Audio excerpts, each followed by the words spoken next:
مرتا مرتا وہ لوگوں سے کہتا رہا ایسی جنت بنانے سے کیا فائدہ خواب غفلت میں سوئے ہوئے مسلموں عیش و عشرت بڑھانے سے کیا فائدہ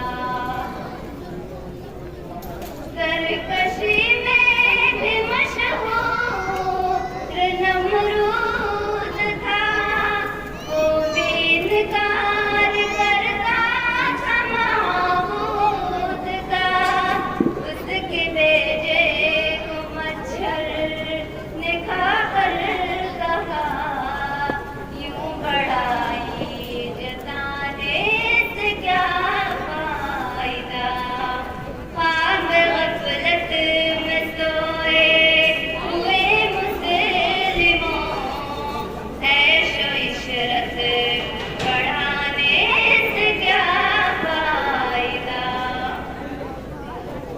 اپنی شہرت پہ محسن یوں نام چل ایک دن ناز پوچھے کہ تجھ کو اجل روح کو صاف کرنے کی اعمال کر جسم ظاہر بڑھانے سے کیا فائدہ خواب غفلت میں سوئے ہوئے مسلموں عیش و عشرت بڑھانے سے کیا فائدہ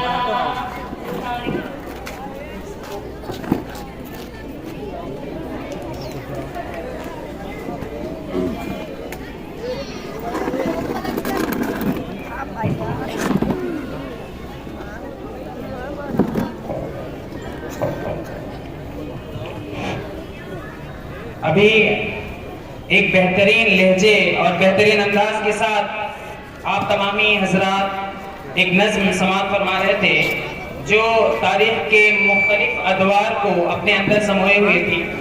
اب پھر سے تقریری سلسلہ شروع ہو رہا ہے. اب میں دعوت دیتا ہوں اختر علی حیثیت علی کو کہ وہ آئیں اور توحید اور اس کی اہمیت پر خطاب کریں. توحید اور اس کی اہمیت.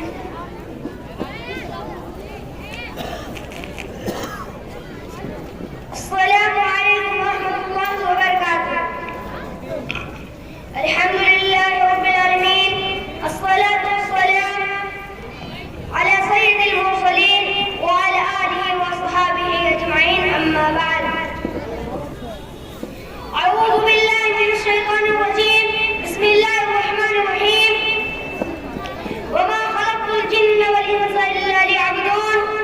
صدر محترم ابو صاحبان مہمانان اعظام مشفق صاحب کرام اور میرے علمی ساتھیوں، آج کے سالانہ انجمن میں میں جن موضوع کے تحت لبکشائی کرنا چاہتا ہوں وہ ہے توحید اور اس کی اہمیت.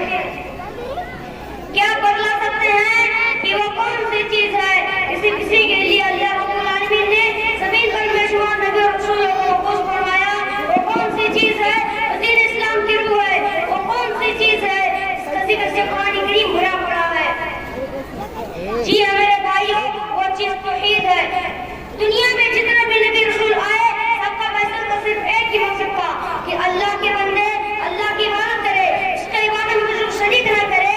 میرے بھائیوں، توحید کا مطلب ہوتا ہے ایک کرنا. شریعت میں توحید کا معنی یہ ہے کہ اللہ کی ذات کو عبادت میں ربوبیت میں اس کے تمام اسماء و صفات میں اتنا مانا جائے. اگر اس کے علاوہ کسی کو رب مانا جائے تو یہ بھی توحید کے خلاف. اس کے علاوہ کسی کی عبادت کی جائے تو یہ بھی توحید کے خلاف. اللہ کے صفات اس کے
کی قرار کو بھول جاتے ہیں اور غیر سے اپنی امیدیں وابستہ کر لیتے ہیں۔ محترم سامعین، آئے ہم عہد کریں کہ ہم اس قیمتی دولت عقیدت توحید کی حفاظت کریں گے۔ اللہ تعالیٰ نے ہماری پیشانی کو مقصد بنایا ہے، ہم صرف اسی کے آگے جھکائیں گے اور اسی کے آگے جھکا کر اللہ کو رسوا نہیں کریں گے۔ میں اس طرح کے ساتھ اپنے بات کو ختم کرتا ہوں۔ توحید کو یہ ہے کہ خدا حشر میں کہہ دے، توحید کو یہ ہے کہ خدا حشر میں کہہ دے اور بندہ تو عالم سے خفا میرے لیے ہے۔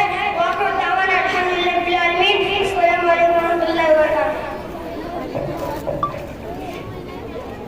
ماشاءاللہ بہترین انداز میں ابھی آپ نے توحید کے موضوع پر خطاب سنا۔ میرے ہاتھ میں قلم ہے، میرے ہاتھ میں قلم ہے، میرے ذہن میں اجالا، میرے ہاتھ میں قلم ہے، میرے ذہن میں اجالا، مجھے کیا دبا سکے گا کوئی ظلمتوں کا پالا، مجھے کیا دبا سکے گا کوئی ظلمتوں کا پالا، مجھے فکر امن عالم، مجھے فکر امن عالم، تجھے اپنی ذات کا غم، میں طلوع ہو رہا ہوں تو غروب ہونے والا، میں طلوع ہو رہا ہوں تو غروب ہونے والا۔ اب اس کے بعد میں دعوت دیتا ہوں محمد حسین ذاکر حسین کو کہ وہ آئیں اور توحید اس کی اہمیت پر خطاب کریں۔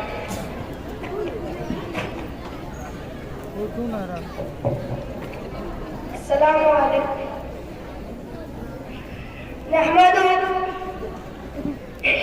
نحمده ونصلي على رسول الكريم، أما بعد، أعوذ بالله من الشيطان الرجيم، بسم الله الرحمن الرحيم، وما خلقت الجن والإنس إلا ليعبدون۔ صدر محترم، اکبر صحابہ، مہمان گرامی، مشفق اساتذہ کرام اور میرے علمی ساتھیوں، آج کا اس سالانہ مجمع میں جس موضوع پر تقریر پیش کرنا چاہتا ہوں وہ ہے توحید اور اس کی اہمیت۔ کیا بتلا سکتے ہیں کہ وہ کون سی چیز ہے کہ صرف اس کے لیے اللہ تعالیٰ نے زمین پر بے شمار نبی اور رسولوں کو مبعوث فرمایا؟ وہ کون سی چیز ہے جو دین اسلام کی روح ہے؟ وہ کون سی چیز ہے جس کا ذکر سے قرآن کریم بھرا پڑا ہے؟ وہ کون سی دولت تھی جس کو حاصل کرنے کے لیے حضرت سمیہ رضی اللہ تعالیٰ عنہا نے دردناک طریقے سے شہید ہو جانا گوارا کر لیا مگر ان دولت سے ہاتھ نہ دھویا؟ وہ کون سی چیز تھی جس کے لیے صحابہ کرام نے اس قدر تکلیفیں اٹھائی؟ جی ہاں میرے بھائیوں، وہ چیز توحید ہے، وہ دولت توحید کی دولت ہے۔ دنیا میں جتنے نبی اور رسول ہیں سب کے بعثت کا صرف ایک مقصد تھا کہ اللہ تعالیٰ کے بندے صرف اسی ایک اللہ کی عبادت کریں گے، اس کے عبادت میں کوئی شریک نہ کرے۔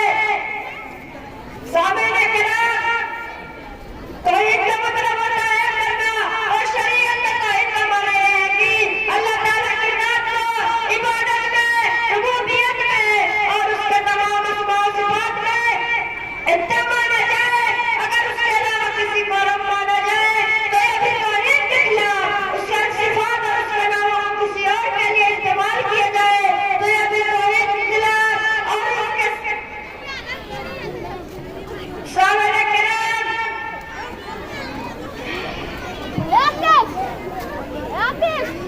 جب تک ان نصیروں میں توحید کی دعوت تھی، یہ زمانے میں سرفراز تھے، صاحب امت تھے، لیکن جب توحید کو چھوڑ کر مسلمان شرک کی لت میں مبتلا ہو گئے تب سے ان کا جواب نکالنا شروع ہو گئی۔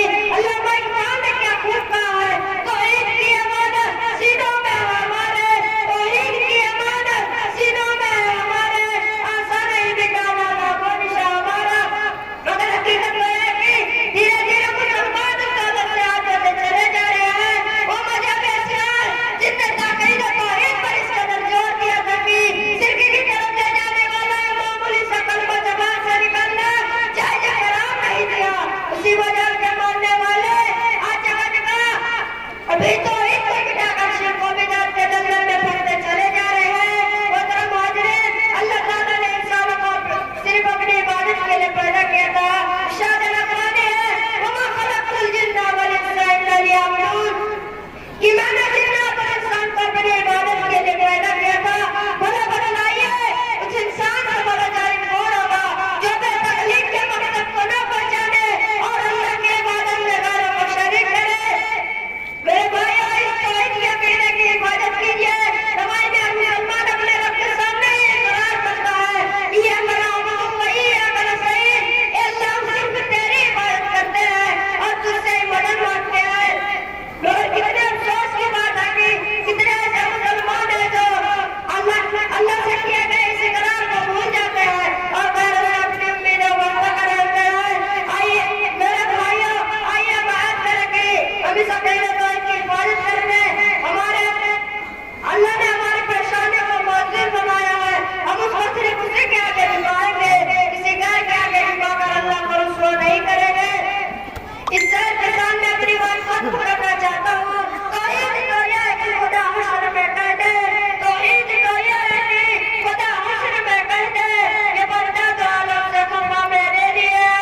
وعلیکم السلام. بہترین اور عمدہ انداز. جو طلبہ کر رہے ہیں خاموشی کے ساتھ آپ بیٹھ جائیں. غور سے آپ کے ساتھی یہاں پر خطاب پیش کر رہے ہیں تو غور سے سنیے, اور جو دوسرے مہمان آئے ہوئے ہیں ان کو بھی سننے دیجیے. آپ خود بھی بات کر رہے ہیں اور جو آئے ہوئے ہیں مہمان ان کو سننے نہیں دے رہے ہیں, بہت تکلیف کی بات ہے. آپ سکون کے ساتھ بیٹھیے اور آپ بھی اسی طرح خطاب کرنے کی کوشش کریے. جنہوں نے حصہ نہیں لیا, یہ آپ کے لیے یہاں پر موقع ہے کہ آپ یہاں سے سیکھیے اور اسی طرح خطاب کرنے کا جذبہ اپنے اندر بھی پیدا کریے. یہ ایک بہترین چیز ہے. اب اس کے بعد میں دعوت دیتا ہوں توحید کے موضوع پر خطاب کرنے کے لیے آخری طالب علم سمیع اللہ حیات اللہ کو کہ آئیں اور توحید کے موضوع پر خطاب کریں. توحید کے موضوع پر یہ آخری طالب علم ہے. السلام علیکم ورحمۃ اللہ وبرکاتہ. نحمده ونصلي على رسول الكريم. اما بعد اعوذ بالله من الشيطان الرجيم. بسم الله الرحمن الرحيم. وما خلقت الجن والانس الا ليعبدون.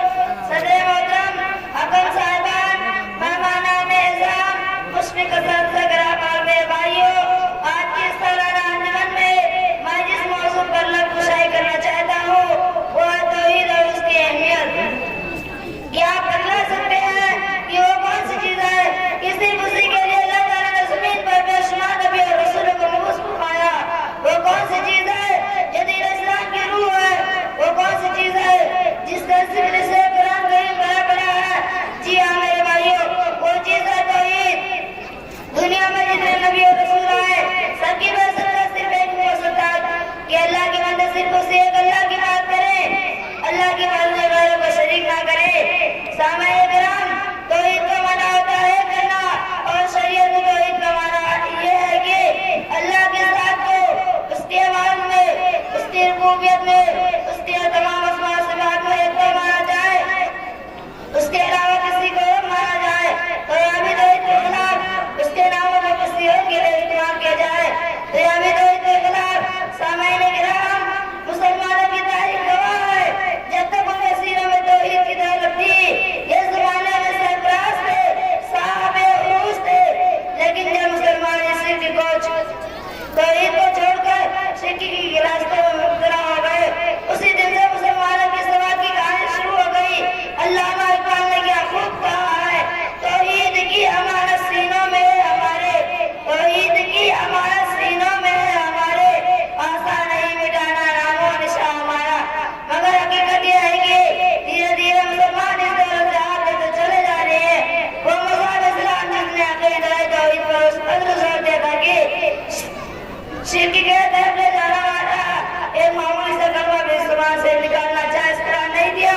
اسی مذہب کو ماننے والے آج جگہ جگہ کی توحید کو مٹا کر شرک و بدعت کے دلدل میں پھنستے چلے جا رہے ہیں. محترم حاضرین, اللہ تعالیٰ نے ہم انسانوں کو پیدا اس لیے کیا تھا کہ صرف اور صرف اسی ایک اللہ کی بات کریں. ارشاد ربانی ہے, وما خلقت الجن والانس الا ليعبدون. میں نے جنات اور انسانوں کو صرف اور صرف اپنی عبادت کے لیے پیدا کیا ہے.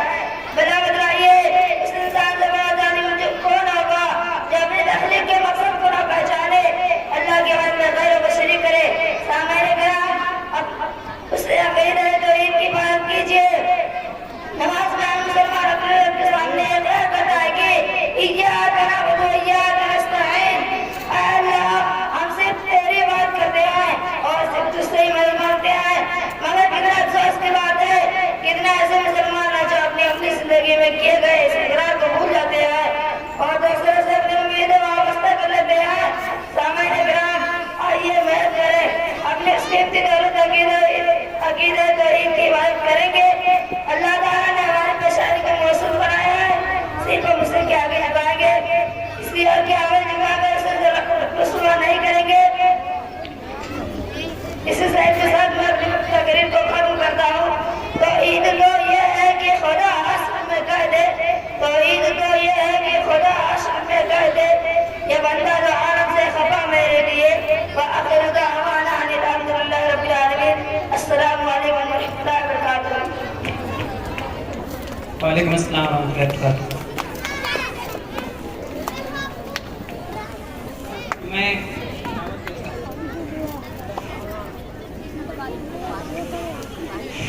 اب میں دعوت دیتا ہوں فیاض، جن لوگوں کا میں نام پکار رہا ہوں وہ لوگ اسٹیج پر آ جائیں.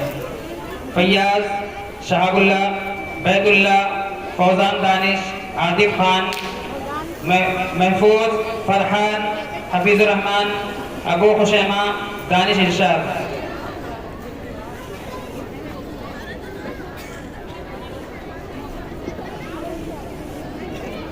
اس سب کے خطاب کا موضوع جو ہوگا نماز کی اہمیت.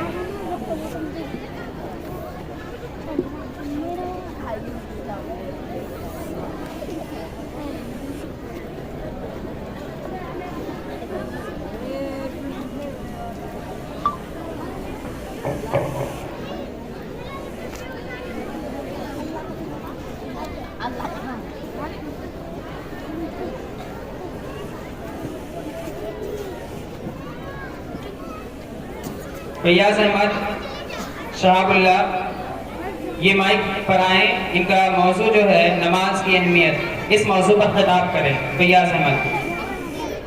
الحمدللہ رب العالمین والصلاة والسلام علی سید المرسلین وعلی آلہ واصحابہ اجمعین. اما بعد، قال اللہ تعالی اعوذ باللہ من الشیطان الرجیم بسم اللہ الرحمن الرحیم واستعینوا بالصبر والصلاة وانہا لکبیرۃ الا علی الخاشعین.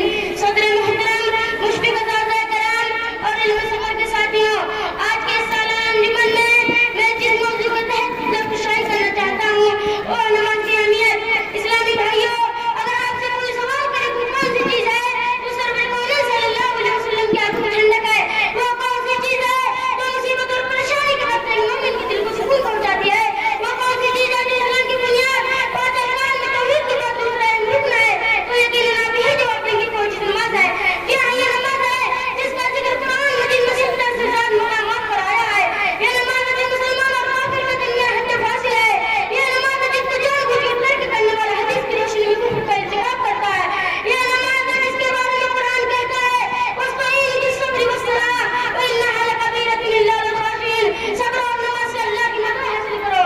یہ نماز ہے جس کے بارے میں سرور کونین صلی اللہ علیہ وسلم کا ارشاد ہے بَيْنَ الشِّرْكِ وَالْكُفْرِ تَرْكُ الصَّلَاةِ. آدمی اور شرک و کفر کے درمیان فرق کرنے والی چیز نماز ہے. یہ نماز ہے جس کے بارے میں اما عائشہ رضی اللہ عنہا فرماتی ہیں اذا حضر عمر الصلاۃ، یعنی آپ صلی اللہ علیہ وسلم کو جب بھی پریشانی لاحق ہوتی آپ نماز میں مشغول ہو جاتے.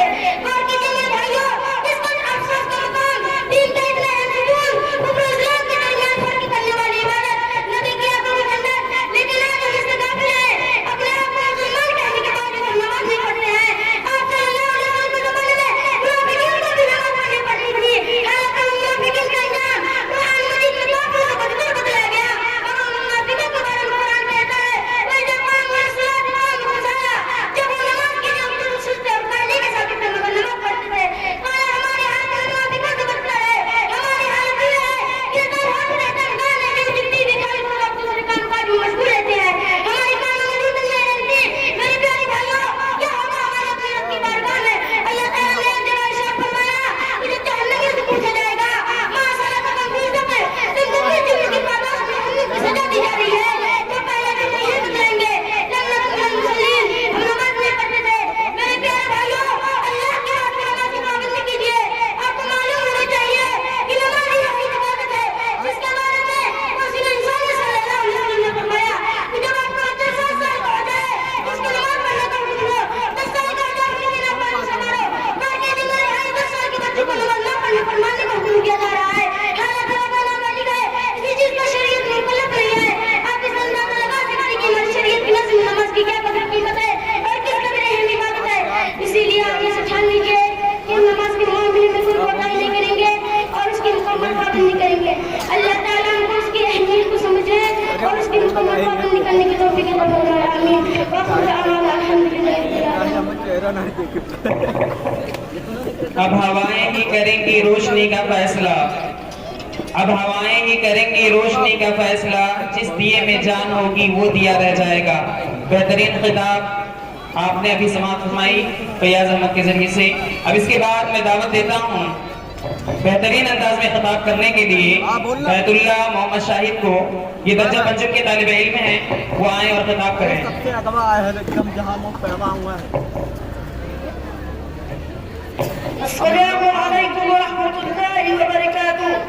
الحمد لله رب العالمين والصلاة والسلام على سيد المرسلين وعلى آله وأصحابه أجمعين أما بعد أعوذ بالله من الشيطان الرجيم بسم الله الرحمن الرحيم واستعينوا بالصبر والصلاة وإنها لكبيرة إلا على الخاشعين صدر محترم حکم صاحبان اور مہمانان